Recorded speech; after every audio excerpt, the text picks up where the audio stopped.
Hello, everybody, and welcome to another installment of Brainstorm Brewing. I'm joined by two very special guests this evening. Number one is a Bell's Brewery Double Two-Hearted IPA. That's going to be helping me get through this tonight. Yum and dumb. Our number two guest, last but not least, is $40 patron Angus Killgore. Why don't you introduce yourself, Angus? Hello, my name is, just call me Killgore. So I'm a $40 patron, a recent patron at that. Given the fact that I've been smooching for the past 8 years, I don't know. It seems a little awkward that just went right down the deep end, but kind of had it coming. Yeah. I wasn't going to call you just Killgore. I think it's very important that your name is Angus because you came to me and you said, hey, I would like a deck built around Angus Mckenzie. And I sort of put two and two together. And I was like, oh, okay. Here's an Angus who probably has his Angus already and probably has had it for a long time and is looking for a new brew to go around around Angus Mckenzie. So you wanted to do something very specific with this deck that's, kind of off the beaten path. Do you want to talk a little bit about what you wanted to do that was special? Yeah, so I've always imagined Angus Mckenzie as this kind of hippie, weird, eccentric guy who maybe talks to animals in his spare time. So I thought, what better token to represent that than squirrels? Thank you, Morrow. All right, so Angus Mckenzie Squirrels, so that puts us squarely in Bant, which is really exactly where I would want to be. If you told me Squirrels, I would have gone Bant anyway. If you go to Cool Stuff Inc., I actually wrote a Morophon article, but the deck was completely Bant within the Morophon shell. I remember reading that a while back, but it didn't have what I needed because this needs to be a lot more hippie-ish, so to speak. So squirrels, animal, any kind of animal. Sure thing. So what I did was I tended to avoid putting a ton of creatures in the deck. There's going to be a lot of enchantments and ways to get your enchantments back if they all get blowed up and ways to prevent that from happening. So what I have open here on my screen is I have Architect. As you can see up in the corner, I'm logged in, but I'm still going to use the sandbox feature.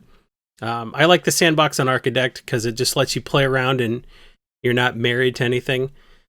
And there are two ways to put cards in Architect. The first one is here, add cards from search to do them one at a time. I like text import, where you can paste a whole list of cards. So what I want to go over with you first, I'm just going to run down the list of cards. And we're going to start with creatures. So I'm going to paste the creatures in here, and then we'll talk about some of the choices I made. So we'll go to Save Changes, and it'll just bring up all the creatures here. All right. So as you can see, 16 is not a huge number. You don't have a ton of ways to make squirrels. There are some really awkward ways, like Liege of the Hollows, where like if it dies, you can pay mana to get squirrel tokens. And isn't that for everybody? Yeah, everybody can do it. So the first thing I want to talk about is Azor's Elecutors. I elected to include those in the deck. Angus does a pretty good job of fogging, and if we're going to be untapping Angus so we can protect ourselves like on everybody's turn, chances are you're going to get those filibuster counters, and it's just an alternate way to win the game. Because like if they do force through a bunch of board wipes and you can't maintain an army of squirrels, even if you have ways to grow them, you're not going to be able to kill them with combat per se. So I included a couple of you win the game ways to win the game. And Elecutors is a very kind of hippie, non-violent way to win the game. So, you can win through combat, but I kind of figured a peacenik like Angus Mckenzie might like filibustering your opponents to death, solve the conflict through words, not violence. Exactly. And what better way to do it than delaying any sort of action? Absolutely. Just like Congress. Yeah, it's just like it's a partisan gridlock won this game. So Oh yeah. I figured I would jam birds in there. If you want to jam Noble Hierarch, that could probably work too. Faberalder is a card I really like right now. This is going to tap for 3 routinely, and that's going to be pretty powerful if you have stuff to untap your creatures, and then you can just pile all of that into maybe something that stores up mana. We can talk about that a little later. Coiling Oracle.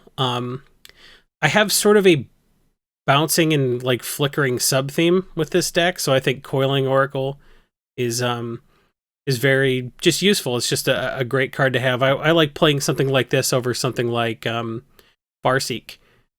As you can see, we have the Tradewind Rider visible. Tradewind Rider is great for when you are able to untap a bunch of your stuff. It rebuys your Deranged Hermit. Deranged Hermit is a card that you have to pay its mana cost the next upkeep. So, like, blinking it with Thassa is fine, but, like, you're going to pay Echo a lot, and that kind of sucks. So, if you have ways to pick the Deranged Hermit back up and replay it, sometimes that's preferable. Dryad of the Elysian Grove just kind of, like, goes in decks right now. So, on the ETB stuff, we have Coiling Oracle. We have Deep Forest Hermit, which gives you 4 squirrels when it comes into play, and then it gives your squirrels +1/+1. It has Vanishing. So if you can bounce or flicker that and reset the Vanishing counters, that's something you want to be doing. Deranged Hermit has Echo. So again, like, I guess it's fine to leave it alone, pay the Echo, and then you never have to pay it again. But I like that ETB trigger, so I really like to be flickering him out or putting him back in my hand. So these are our main squirrel generators in the deck, Deep Forest Hermit and Deranged Hermit. But we have also Nut Collector, which at the beginning of your upkeep, you can put a 1/1 squirrel creature token into play. This was after they printed cards that says every upkeep, so like they knew they could have given you a squirrel every upkeep. And I don't think a 6-mana 1/1 that gives you a squirrel on every player's upkeep is broken, so this card could have been significantly better. It's unfortunate that it wasn't, but he collects nuts. Yep. We're gonna play him. Hey, Threshold. Yep. Threshold's fairly achievable in this deck. Because I run Ramonep Excavator and I'm running some fetch lands here in the deck and like strip mine. Because as you can probably guess, there's a fog that you can buy back by sacking a land. So Ramonep Excavator is great in a deck like that, and just having fetches. Using strip mine to keep people from being able to do their shenanigans with their Cabal coffers is good. Seedborn Mute. Go ahead. On that fog you were talking about, that was Constant Mist. Yeah, I keep like alluding to cards everybody knows, but I'm like, ooh, what'll be in the instance? Yeah, Constant Mist. We're definitely playing that. Yeah, one of the picks you guys made a while back. I don't remember when though. Yeah, that just keeps going up, but like also super reprintable. So one of these days we're gonna wish we'd sold out faster. Here's a very reprintable card coming up in the green spellbook. Is Seedborn Muse. Untap all permanents you control during each other player's untap step. That's great for untapping Angus. It's great for untapping Tradewind Rider. And it's great for untapping all of your creatures because all of your creatures are going to be generating mana. Even the ones that aren't Fabro Elder and Bird's Paradise. That's something we'll talk about a little bit later. So those are the creatures that I selected. I'm not married to all this. Dryad of the Elysian Grove is the one card that kind of sticks out as just sort of being like a green staple versus like great in the deck. So Birds is kind of the same way. So you have a few flex spots if you wanted to jam something a little bit different without like disturbing the ratio I came up with. But that's where we are for creatures. When I build decks, I really cut very deep on the instants and sorceries. I don't like instants and sorceries that much. And I had to remind myself I wasn't doing a deck for an article where like it was more showing off all my favorite enchantments and less like making a deck that was 100% playable as written. So I made sure not to cut too deep on the instants and sorceries. when I made this deck for you. So I'm going to talk a little bit about the instance right now. Right. So we want to keep them from casting Merciless Eviction. Wraths are not great, especially if you don't have a way to save your Deranged Hermit or Deep Forest Hermit. But any sort of clean fall effect that's going to nuke all of our enchantments is going to be really punishing in a deck like this. So to protect you, I have Teferi's Protection, Fierce Guardianship, Arcane Denial, and you can even add a little bit more, just like typical... we've got Dovin's Veto also, actually. Yeah, that counters the non-creature spell. You can add regular old counterspell. You can add Forbid. You could go nuts, but Arcane Denial is a counterspell I really like. It's easy to keep up 2 mana if only one of them has to be blue. Players don't mind a ton if you counter a spell that would have pulled your pants down, but like they get to draw a little bit, and then you get to draw a little bit. So Arcane Denial is a very EDH card. I like it a lot. So we have, a little bit of counter magic just to make sure we don't get totally blown out. Sphinx's Revelation is a pretty questionable card, I think. This is more of a is this your personal type of card to play? The life gain it's good, but not super relevant.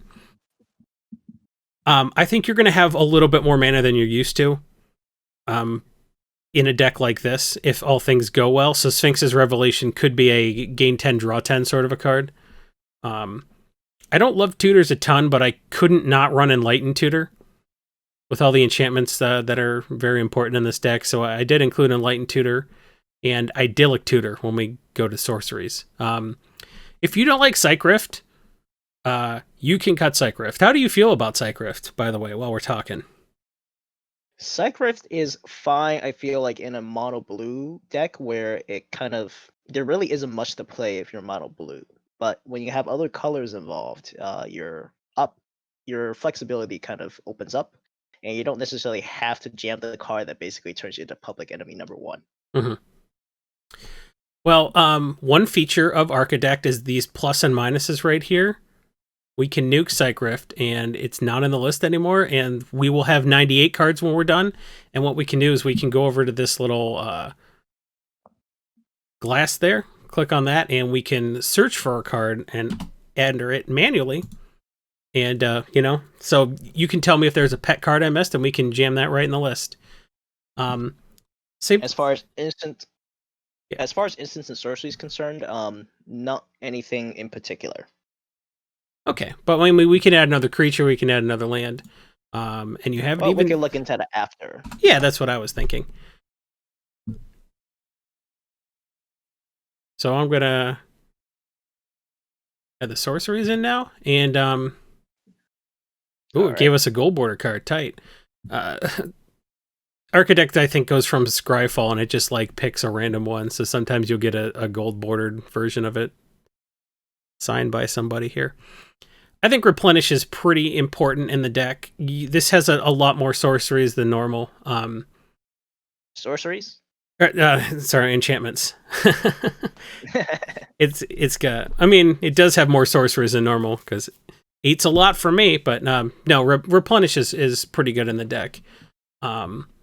So I don't love tutors, as I've said before, but I think it's fine, especially if you want to get squirrels. You're not tutoring for you're not tooth and nailing for Zealous Conscripts and Kiki Jiki. You're Finale of Devastationing for Deep Forest Hermit. It's a little bit of a different deck, so I don't think anyone's going to complain too much about you about what you're doing there. I have Austere Command just because it's so good at solving problems, and it can destroy creatures with converted mana cost 4 or greater and leave all of your squirrels alone. So since it's such a flexible wrath, I think it's probably fine to keep it in the deck, but I wouldn't run any other wraths. Yep. And it's the amount of times I've cast Austere Command just for the artifact and enchantment mode is more times than I can count for any of the other combinations. Yeah. It's just so flexible. And we don't have a ton of artifacts, and we have 0 artifacts other than Conjurer's Closet that we even care about, so you're fine nuking artifacts with that. Cultivate and Kadama's Reach, obviously. That's We got Green Sun Zenith joining your Finale of Devastation because, again, like, I just really want to make sure we get our squirrel guys. We have Squirrel Mob, Squirrel Wrangler, Nut Collector, Deranged Hermit, Deep Forest Hermit. Getting any one of those will get our deck started doing what the deck does, but we want to make sure we get it. So I got a couple green X spells to find them. And then Idyllic Tutor because, again, we got a ton of enchantments, or as I call them, sorceries. And it's important to get the one we want. So, and Wargate helps us out with that too. So we have quite a few X spells in there. And like Austere Command costs 6. This deck's looking real mana hungry. So it's going to be interesting to see how I deal with that. Anything popping out at you with sorceries? Nothing so far. Looks mostly okay. We're trying to be squirrely here, so like a lot of these choices were just to like make sure we don't have a whole game where we get real unlucky and don't draw anything that makes squirrels.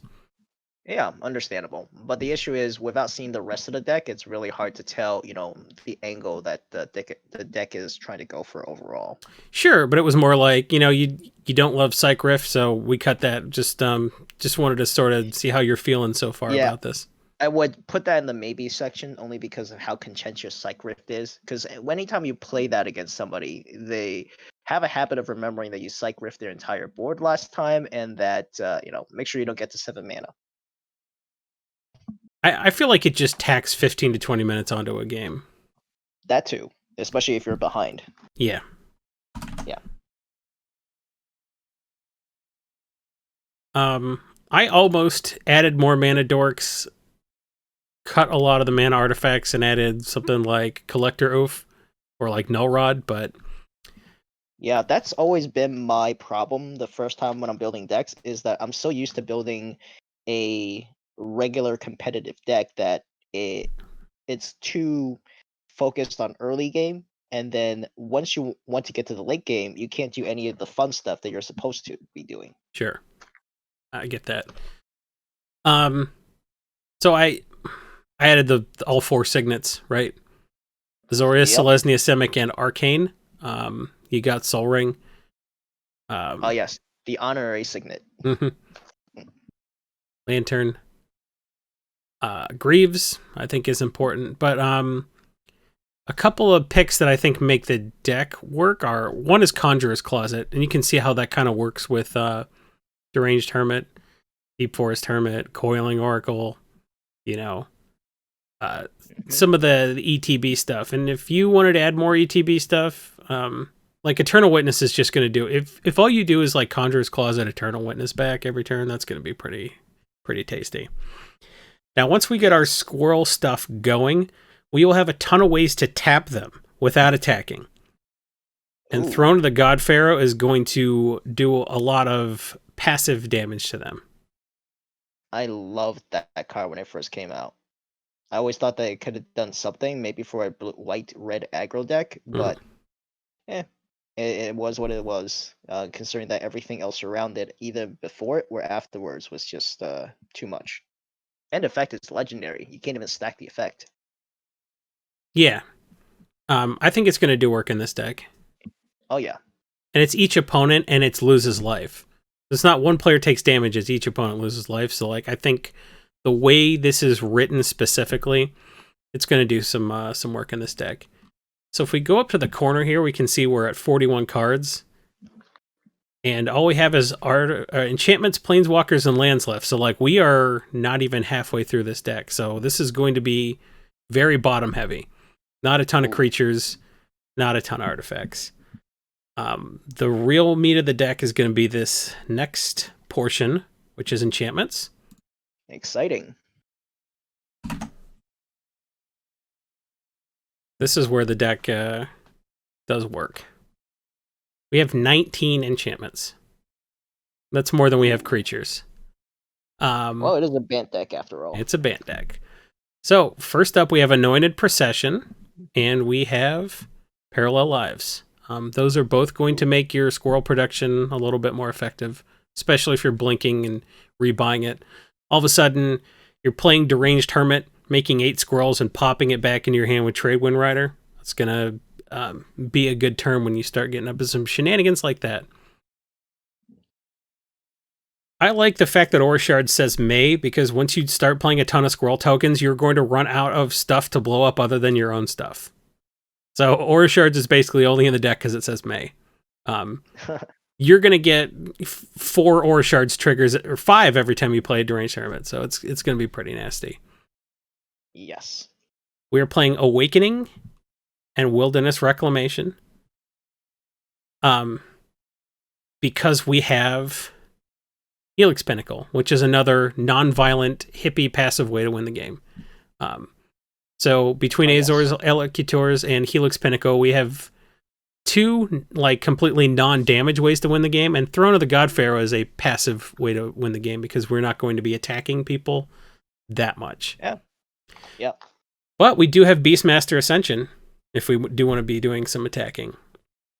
Now, Cryptolith Rite is a very important card in this deck, because if we start getting a ton of squirrels, we're going to find we just have a ton of mana. Cryptolith Rite is a great way to tap our squirrels down to make them eligible for Throne of the God Pharaoh. It's going to pump mana into Helix Pinnacle. It's going to power our spells. It's going to be like, all our lands are tapped. They're like, haha, I'll get you. And then you tap a couple of squirrels to play a spell. It's going to power our spells like Wargate, Finale of Devastation, and Green Sun Zenith. You can even run, why can't I think of the name? Genesis Wave. Yeah. Genesis Wave would be very good in this deck because we kind of cut down a little bit on sorceries and instants. So Wave could actually be quite good in this deck, and maybe that's a good replacement for Psych Rift. So Cryptolith Rite and Earthcraft are both ways to make our creatures give us a ton of mana. So if we have a bunch of squirrel tokens, all of a sudden, we're pumping quite a bit of mana into our spells, into Helix Pinnacle. We're never short on mana to activate Angus, and with Awakening, untapping Angus, we can use him every time somebody goes to attack. Now, the main way we're going to leverage our huge squirrel army, besides tapping them for mana, is this card, Glare of Subdual, and this card, Opposition. Ooh. So this is a Squirrel Nest Opposition deck. It's got the Earthcraft Squirrel Nest combo that you can use to generate infinite squirrel tokens, which would be very good with Throne of the God Pharaoh. You just tap everything down with the Opposition, pass the turn, and just win. But another card that I don't see a ton of people playing paired with Opposition, which I think is not great, is Verity Circle. Whenever a creature an opponent controls becomes tapped, if it isn't being declared as an attacker, you may draw a card. It doesn't force you to draw a card, it says may. It has a way to pay 5 mana to tap a creature without flying, but paired with Opposition and Glare of Subdual, Verity Circle is going to keep your hand as full as you'd like it. And then Awakening and Seedborn Muse are going to make sure we can do that on everybody's turn. So if you manage to stick an Opposition or a Glare of Subdual and start getting some squirrel tokens, Verity Circle is going to make sure you always have exactly what you need. Okay, time to pull out the unreadable Opposition then. Absolutely. Good deal. Sterling Grove does double duty in this deck. I love giving your enchantment Shroud, and I love being able to search for the enchantment you want. If you wanted to add Privileged Position or Greater Oromancy or some other way to keep your enchantments from being blown up, what you end up doing is if you have Sterling Grove and Greater Oromancy, they give each other Shrouds, so they can't even start picking them off. So if somebody else is Aura Shardsing you, they're SOL if you manage to stick 2 of them. So if you wanted to take one of your flex spots and jam a Greater Oromancy, that's not the worst idea. Rhystic Study and Smothering Tithe because we're playing Magic the Gathering and you want to have stuff like that in the deck. Because everybody has to run these now. Thanks a lot, Wizards. Well, you don't have to, but like I thought you might want to. But the good thing about stuff like that is like it's so obvious. Like also you can just cut it. You're not making your deck run worse by cutting Rhystic Study or Smothering Tithe or some other like quote unquote format staple because it's not a deck staple. So if you did want to cut Rhystic Study and jam a Greater Oromancy, the deck will probably play just fine. You're not going to get the Rhystic Study, but hey, Verity Circle is going to draw you way more cards than Rhystic Study ever did. That is true, considering that most people learn pretty fast that you always pay the 1. They can't do anything about Circle, except just get frosted by Opposition. Yep. So Yeah. this is where I think this is the real heart of the deck. This is where you benefit from having a ton of squirrels. The squirrels power your Cryptolith right, and they power your opposition. You keep your hand full of Verity Circle. It's just a whole deal. The enchantments all work together. The main issue I have with Smothering Times is that since we already have so many ways to generate mana, it might seem a little counterintuitive to put in a Smothering Times, considering there's no really secondary function with that, and we don't really have an artifact sub-theme that we can take advantage of. Sure.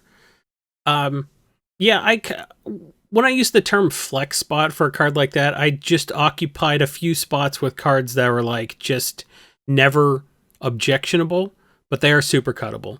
Like if you don't like Tithe, we just freed up another spot to put a card that works better synergistically with the deck. Like I said, on the right side here, you get that plus and that minus. If I click the plus, it'll take the number of Throne of God Pharaoh to 2, making the deck illegal. And if you click the minus sign, it changes it to 0 and drops the card out. And if you wanted to add it back, you'd have to go over to here and add it manually. And search it up. Mm-hmm. Yep. So, love playing around with Archidect. We're at 59 cards already, and we, a lot of those are probably land. But wait, before we get to land, there are some Planeswalkers I wanted to discuss. Oh, no. Oh, yeah. Oh, no. And just like the Kool-Aid Man, this card's inevitable in a deck like this. Teferi, Master of Time. He always shows up somewhere, even when you don't want him to. Now, the thing I like about Planeswalkers in a deck like this, and why I might even add a few more, is because a deck like Angus Mckenzie, where you're fogging, you're able to cast constant mists to keep them from hitting you. You're filibustering. Your Planeswalkers are harder to hit and keep their loyalty low like that. So you are going to get your ultimate a little bit more often than you would in a deck where you're not planning to not get hit.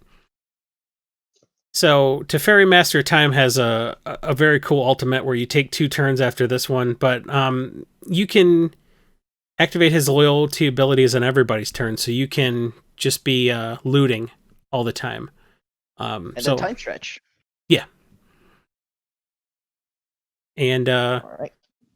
I wish he could make a creature you did control phase out with his -3. He can't. It's only a creature you don't control. I would love to save a Deranged Hermit from a Wrath, but it doesn't work that way, unfortunately. Or even Angus, just in case somebody plays anything hasty afterwards. Wizards. Now, since we have 18 enchantments in the deck, Estrad the Masked is pretty good, because while we don't have the Greater Oromancy to go with the Sterling Grove, what we do have is an ability to put the Aura enchantments, the masks, basically. It makes a totem armor for one of your permanents. So if you wanted to keep them from blowing up Throne of the God Pharaoh, or blowing up your Deep Forest Hermit, or whichever enchantment you think is most important, you can keep your permanents, safe from one destruction effect by putting that on there. And if you get to Estrad's ultimate, which seems like, somewhat doable, because Estrad should be pretty easy to protect. You should get the ultimate fairly often, and if they do blow up a bunch of your enchantments with something that isn't Merciless Eviction, you can get a bunch of them back. So this is just replenish number 2. If you wanted to cut Birds of Paradise and maybe some other stuff and add some more enchantments like Wild Growth or something like that, that's better. But since this isn't an Estrad deck, I didn't really trifle with any of that. Estrad's mostly just in here for her -1 and her ultimate.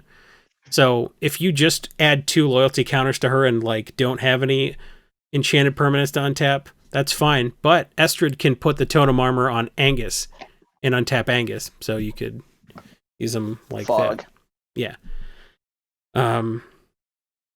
That Wild Growth idea might actually be interesting, just because it's less killable than a bird. The amount of stuff that just incidentally deal one damage to stuff in general is more common in EDH than people tend to realize. And with you having something like Wilderness Reclamation, untapping a land that has an overgrowth on it or a fertile ground, you're getting more than just the 1 mana. and Earthcraft. It works better with that too. So if you did want to use some of your flex spots to jam, like maybe a Wild Growth, a Utopia Sprawl, and a Fertile Ground in there, it's better with Estrid and it's better with Earthcraft. So that's something to think about too. That is true, and I just so happen to have an wild growth laying around somewhere. So yeah, I never realized the synergy between that and yeah, just putting on a basic forest or even an island or something. Actually, is it enchant forest or is it enchant land? Utopia Sprawl's Enchant Forest, Wild Growth is Enchant Land. I see. Yep. Okay, so that one you can actually put on the plains and essentially go off, so to speak. Or even with Chromatic Lantern, you don't have to worry about that. Yep. All right. These are just lessons I learned from my Estrid deck being super annoying. Like I said, this isn't an Estrid deck, but like it doesn't have to not be. If you wanted to take out Birds of Paradise and maybe even Coiling Oracle, a better turn 1 Birds of Paradise is a fine turn 1 play, but so is turn 1 Wild Growth or turn 1 Utopia Sprawl. Those are fine plays too. Especially with the enchantment synergy on that, it certainly adds something to it. So the last Planeswalker I have here is Tamiyo Field Researcher. This is a pet card, but I think you will like it too. The +1 is choose up to 2 target creatures until your next turn. Whenever either of those creatures deals combat damage, you draw a card. So you could do it to their creatures if they like aren't going to attack you because you'll just fog them. You can convince them to attack someone else and then you get the benefit of it. You can tap up to 2 non-land permanents. They don't untap during their controller's next untap step. So being able to frost 2 things is very good, especially if there's some real problematic cards with tap abilities running around. Yeah.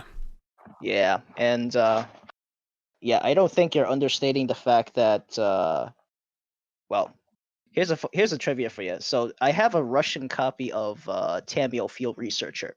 So I had my friend translate the words literally for me, and her +1 ability basically translates to if a creature has any warful intent, you are so up to 2 target creatures.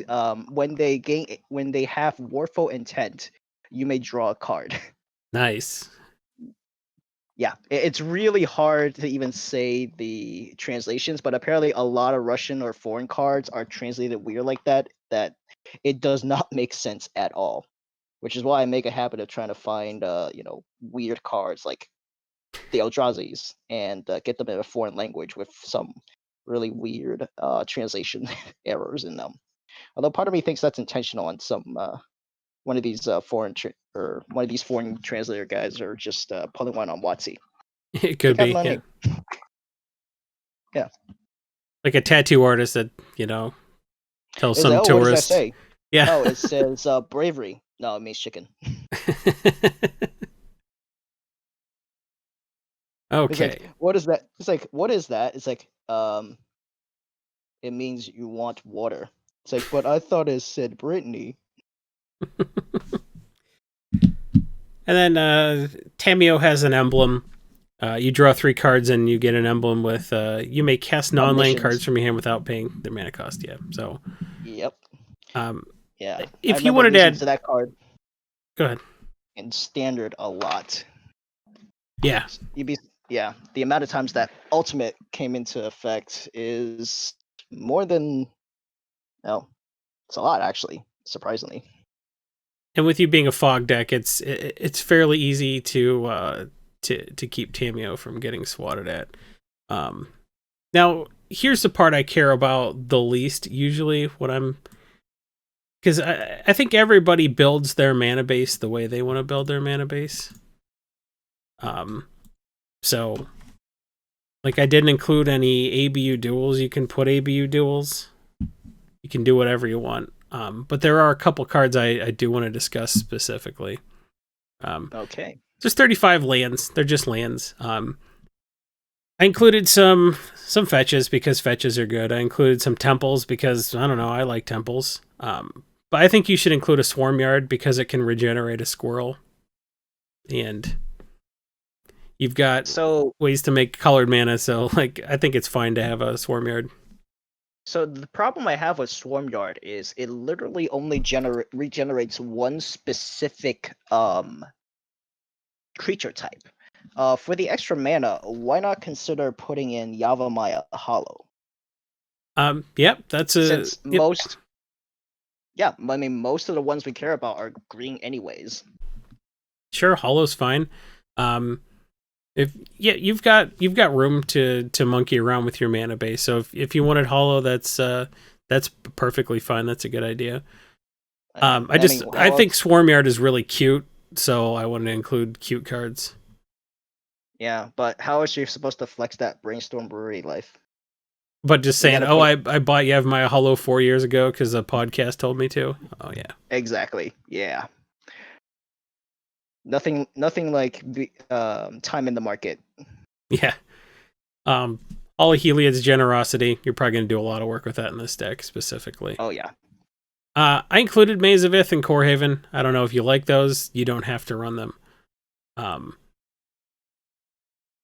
Now, Strip Mine with Ramonep Excavator can get kind of miserable if you're playing like one-on-one and you get it going on like turn 2, but this is mostly just going to keep them from doing Cabal Coffer stuff and Nykthos Shrine to Nyx stuff. Strip Mine is not here to like lock somebody out of the game. It's to keep somebody from getting too far ahead. And I think if you bear that in mind when you play with it, this is a hippie deck, so I'm not worried about you trying to Strip Mine lock somebody. It's harder to do that in EDH. So Strip Mine is just mostly just there for utility, just to keep that Cabal Coffers player from just running away with the game. But I think there are too few basics in this deck. I just basically copied this land base from another deck. Like, you don't have to run Seaside Citadel, you don't have to run Hinterland Harbor or anything like that. I think this is a fine mana base, but it sounds like you probably have your own idea about how to do something like that, so... surprisingly, this is actually very similar to what I initially had, especially with the temple stuff, just because the amount of scrying that you probably want to do with this deck is a lot higher than what you would expect, because half the times you're going to be having either too many lands or not enough lands. Or mana, if you want to think of it that way. Yep. Now, you could cut some of the... Like, Canopy Vista is good if you're going to run something like Utopia Sprawl. Having anything that's like also a different basic land type. Having anything that's a forest additionally, like Temple Garden's great. But Sunpetal Grove is not as good. So if you did kind of want to maybe cut the birds and start to add some of that kind of stuff, you'd want to go up on the number of forests you were running, both basic forest and stuff like Canopy Vista and Breeding Pool. So the main thing is, you mentioned that, so are you sure you're not confusing that with a different land? Because Canopy Vista is the one that you need 2 basic lands on the field in order for it to come in untap, right? Yeah. But it's it's a forest is what I was saying. So you can't turn 1 throw the Sprawl on it, but like you can't throw Utopia Sprawl on a Bountiful Promenade at all, is what I was saying. Yeah, that is true. That is true. So it's not the, like, you can honestly run a few more basics, like colored mana usually isn't a super huge problem. And like you have double blue and like Sphinx's Revelation, but for the most part everything's double green. So if you wanted to go up a bunch of basics, as long as you were rich on your forests part of the mix, like you'll probably be fine. Yeah, or anything that generates green mana for the most part.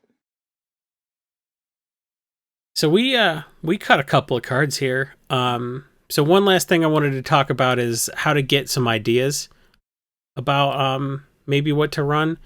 So if you wanted to run some cards that paired a little bit better with Estrid, what I like to do is go to EDH Rec and go to that commander's page and just pop around. So I think people are more likely to run the wild growth stuff with Estrid. You can go infinite with Chain Veil, but that's not necessarily what you're trying to do with this deck, but that is something to know is a thing. Um, Fertile Ground, Overgrowth, Wild Growth, Dawn's Reflection, those are all options. Wild Growth and Fertile Ground are like the best quote unquote ramp spells. But Overgrowth isn't bad, especially if you are untapping lands. Overgrowth on a basic land, all of a sudden it gets really nutty with Earthcraft. You tap 4 Squirrels and you just make 12 mana just like that. So that's something to think about. That is, but the cost on that is slightly too high, given that it's 3 mana, if I'm looking at that correctly. Yeah, but it's a Kadama's Reach, basically, is the way I look at it. The more of an Estra deck you are, the better Overgrowth looks, but I think Wild Growth and probably Utopia Sprawl could go in the Bird of Paradise Coiling Oracle spot in this deck. Yeah, Wild Growth, certainly. And decks with a lot of enchantments are starting to run Calyx, Destiny's Hand. That's another creature that has a replenish as the ultimate. Well, it also has that O-ring effect, since you're going to be basically putting a totem armor on your... In fact, you can actually even put it on your totem armor if you're that desperate, right? Or does it have to be enchantment card? This target enchantment you control. Oh, an enchantment. Yeah. Put totem armor on your totem armor. There you go. Yo, dog, I heard you like totem armors. Now you got to exile this before you exile that. So one more card it might be fun to type in here is Deranged Hermit and see what kind of squirrel shenanigans people are getting up to. It's mostly Reese, but I really don't like including Reese just because people tend to see him as a really big threat. Mm-hmm. And instead of Parallel Lives, what about Doubling Season instead? Well, Doubling Season... because it has a little more synergy with the tower counters. Yep, and you do run Planeswalkers, so running out of Planeswalker and having it be like ready to ultimate the second you play it is pretty cute also. Exactly. I mean, who doesn't want a free Tamiyo ultimate and still have a Tamiyo left over?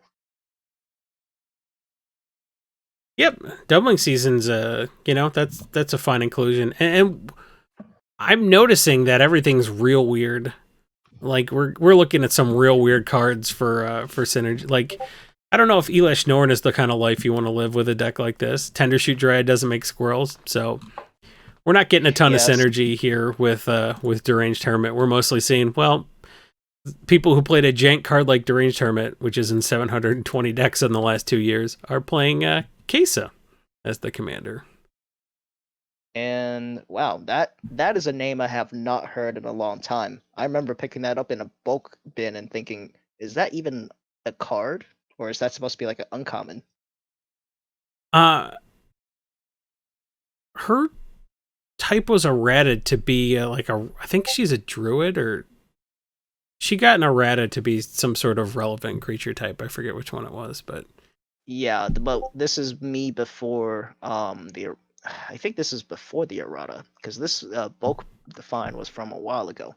I remember buying a box of recent standard around that pre-RTR era with the stuff that I sold out of. Right. Now, one more card we can look at for a little bit of inspiration is to see what people are pairing with Squirrel Nest.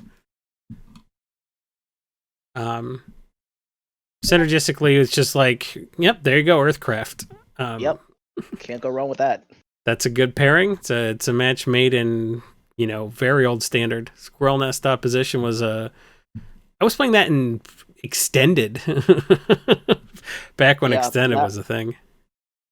Yes, back when Wizards tried to remedy the situation between Legacy, or what we call it Legacy now, and new people getting in. This is way before Modern. So you got some ideas here. I kind of don't hate Arasta the Endless Web in a deck with like Cryptolith Right and that kind of junk, but like doesn't make Squirrels, so it's not necessarily right for us. But I do like punishing our opponents for playing instant spells by giving us spiders to tap their creatures with opposition. That is true, but I was hoping if If it was more like Dragon Lair Spider, then that would be something to consider. But it only triggers on instants and sorceries, and most of the instants you want to be worried about is stuff like Psych Rift, and at that point, it really doesn't matter what it makes. Mm-hmm. It's just one more thing for you to pick up and put in your hand, all sad. Yep. It's like, my tokens, I had 10. Not anymore. So here's the 97 card deck. I can send the list, and I'm going to save the list on Archidect, and anybody who wants to have access to my Archidect stuff can see the decks I've built. I think this is fairly close to what you wanted, and I gave you some spots to play with, so you'll definitely be able to do a little bit of monkeying with it to get it where you like it. But I feel like this is basically what you asked for, or as close as I could get it. So I really enjoyed sitting down and talking Angus Mckenzie with you. Yeah, I mean, it's not every day somebody brings up that card, and good luck even finding one in the wild. Yeah, it's tough. All that reserved list stuff is getting pretty expensive, and I think a lot of people have a lot of genuine affection for the stuff that was around when they first started. I thought Symmetry Scarsm was like just the coolest card, and my buddy's like, "That's just a bad crawworm," and I was like, "You're a bad crawworm." I was mad at him for pointing that out. Like, look what I got for $2. I remember playing with Carrion Ants back on Magic. Was it Chandelar? Chandelar. Carrion Ants was like Carrion Ants and Killer Bees were worth more gold than like Royal Assassin. But they did so much work. I mean, yeah. What else? The only thing that really tops that is either like a free Sarah Angel or Shivan Dragon on the field when you're in one of those dungeons. Question: what do you feel about Voice of Resurgence? Just as a slightly a little added wrath protection and make sure people are playing fair. The main problem is that it is a creature after all. I didn't want to put anything that generated non-squirrel tokens in the deck, just thematically, but Voice of Resurgence is that's a fine card. And if that's something you wanted to include, yeah, that would work just fine. You had the suggestion about you have Maya Hollow. We thought maybe we might want to add Wild Growth. So there's a little bit of tinkering to be done with the deck, but all right. I mean, I certainly want to get your opinion on this, since you're Mr. EDH himself. Yeah, did you have any other cards you wanted to run by me? I think Voice could work in this deck. Okay. Let's see. We still have 2 slots? Yeah. So what originally I was playing was Bolt Left Nylia, mainly just for that Tef Touch effect, because you gotta have something to do if you don't have Threshold on some of those Squirrels, but the problem is it does so little when you're not attacking, but the other effects, such as putting cards away, sometimes that can add up to quite a lot. Is there anything that is similar to that might have a little more impact? In this deck specifically, I don't love Bow because it basically stashes some of your dead enchantments where Replenish can't get them. But is there anything similar to that where it gives you something to do if it doesn't necessarily, if it's not basically giving you options to do something else while you wait on the right card or the right draw? I kind of like either Bite and Athasa or Spear of Heliod in that spot. You don't have any Anthem effects in the deck. This could make your Squirrels a little bit more formidable in combat. And if they do have the ability to start attacking you, start attacking you through your fog wall, Spear can punish a creature for hitting you. So that's another one. I kind of like Bite and Athasa also, just on the basis of like, even if you're attacking them for like 3 or 4 damage with the Squirrels, drawing the cards kind of helps your next turn be a little bit better. Yeah. And what was the second effect on that? I thought it was target creature must attack or something. Yeah, it makes a well. You know what? We have the internet right here, so we can look up Biden of Thessa. Internet. We didn't have this back in '95. So something you can do, sort of politically, is say, hey, are we going to attack this person one way to make sure we can all hit this person is I make all their creatures attack this turn if able, and then I fog all the damage. So all their creatures end up becoming tapped. Nice. That's actually, yeah, that is something that would certainly bring a little bit of negotiations to the table. Kind of fits Angus's theme, given that he's the leader of Caracas. I actually don't know anything about. You could have said anything about Angus's backstory. Jason, what happened to the old fogey?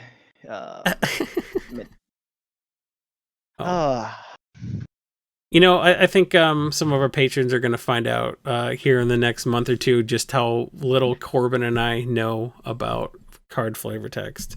So I'm alluding to a perk that some of our patrons are going to get at patreon.com/BSB, somewhere Angus went. And being a patron allowed Angus access to me for about 50 minutes. We sat here making a deck. So, is there any other card you wanted to ask about while you have my ear? All right. Well, let's see. We have one more slot basically open that we haven't really gone over. If we're adding Bident, sure. Yeah. We're at 98 cards right now. All right. Let's see. Now, how important is wrath protection? Because you can't really do much about bounce. So, would there be something that we could possibly use to maybe make sure that if somebody does, once you say route at instant speed, there'd be something that we could do to basically keep that from happening and ruining our day? Now, I typically am less concerned with my creatures dying in a deck like this, but you got some shenanigans with like the Deadeye Navigator and a Deep Forest Hermit that can get pretty cute. So we don't necessarily want our creatures getting wrathed. I'm more worried about Merciless Eviction naming enchantments. That's why I run a little bit of counter magic. But I think a way to make our creatures indestructible until end of turn would be great. I kind of like Heroic Intervention. Now, Heroic Intervention is a card that just got reprinted in the core set. So it's nice and affordable. Permanents you control gain hexproof and indestructible till end of turn. So if you wanted to save one of your enchantments from getting pinpoint removed, you could do that by giving it hexproof and indestructible. So even if they were trying to exile it and you couldn't prevent it from being destroyed, you can prevent it from being targeted at all. So, all right. And what about the counter spell option then? What would be something that you would think would be better in that regards to stop either rafts or, in your, as you put it, merciless evictions? I like Fierce Guardianship in a deck like this. Fierce Guardianship's a little bit expensive, but like those commander decks had other stuff in them, so like it's not terrible to bust those open. I mean, at less than $150 a set, that set actually seems like it's got plenty of value for just those 5 cards alone. Yeah, absolutely. I like Dovin's Veto. I like stuff that like counters very specific stuff. I have countered plenty of Wrath of God with Desertion. In a deck like this where you have like your Cryptolith right and you have a way to make your creatures generate a ton of mana, Desertion is not actually that hard to keep the 5 up, and I do like stealing their best creature. Yes, that's an option. So, going back to the stealing creature part, how do you feel about Treachery?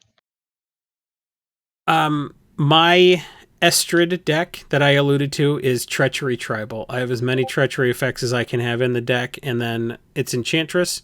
So you're like, I will Treachery, I will untap my Sarah's Sanctum and my Nykthos, and I will gain control of your creature, and I will draw 2 cards because I played an enchantment.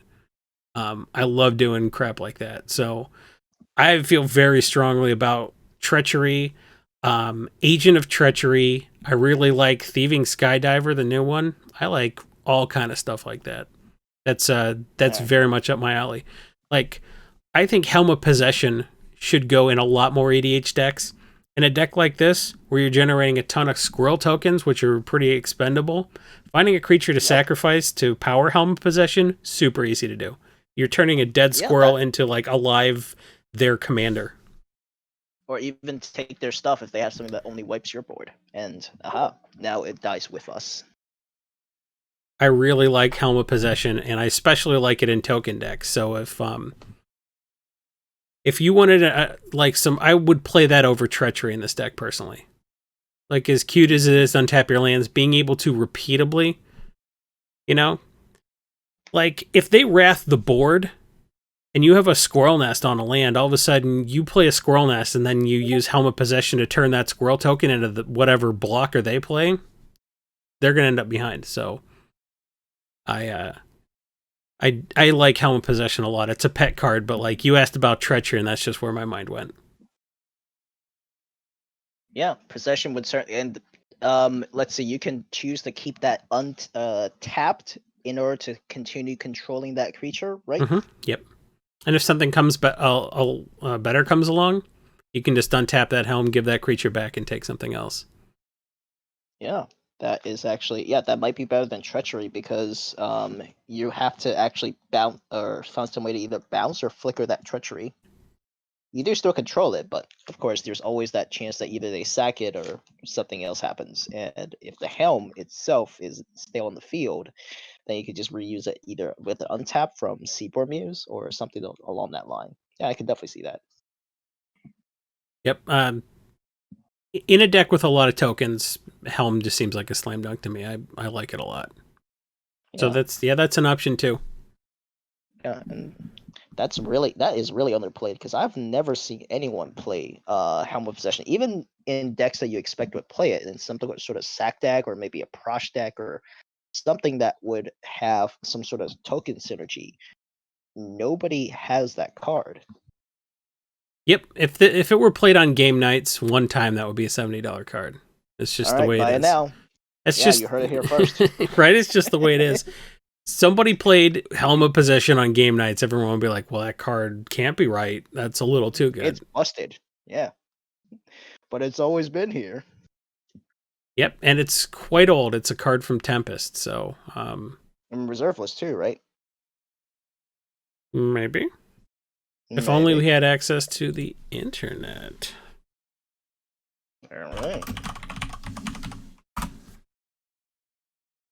That's a purple link. Somebody's been doing their research. Helm of Obedience? There it is. That's Helm of Obedience from Alliances. Yeah, that's the mill until it and you use that with Rest in Peace for that stupid legacy deck. Escape, Shapeshifter, Humility, Intuition. That's right where it would be. So Helm of Possession, not on the reserved list, folks, but since no one's playing it, what are the odds they're going to reprint it? That is true. There's many obscure cards that they don't even bother reprinting. Well, that's just about our time. Angus, is there anything you wanted to tell people about yourself or anything you wanted to plug before we sign off here? Well, I prefer to remain quiet. Less of a chance of DJ doxing you. That's a good point. You don't want to have your address out there or anything like that. Being a mysterious person, using a pseudonym is the best way to stay nimble with DJ randomly doxing people these days. Yeah, especially if, when you're trying to represent the Brainstorm Brewery life, you don't want people knowing that, you're not a poor. Absolutely. Then they're going to ask for stuff. The hands are going to be out all the time, yep. Yep, but I do have one special shout out here. I'd like to give a special shout out to Harvest Spirits for making this beautiful Cornelius Applejack, 40%, made from 100% pure New York Hudson Valley apples. And if you can pick this up, I'd definitely give it a try. It's not something for everybody, but it's unique enough that I would certainly say get out there and give it a sip if you can. Well, of course, assuming you're legal, of course. No underage drinking here. Not here. Not at the Brainstorm Brewery where we do check IDs. Well, speaking of IDs, get out. Speaking of IDs, I'd like to ID our brand with a sign-off. Go to patreon.com/BSB if you are interested with myself or Corbin or DJ. Spending about an hour with you doing some sort of deck tech like this. Brewing something for scratch for you or giving you a bit of an update. that's a service we offer to our patrons. We really appreciate everybody supporting us, and I appreciate you taking the time to hang out, Angus. Thanks very much. You're welcome. And thanks to you guys' advice, I mean, I've basically been able to live off of magic for a good portion of my college years. So, kudos. Very cool. Well, until next time, everybody, this has been Brainstorm Brewing. See you next time.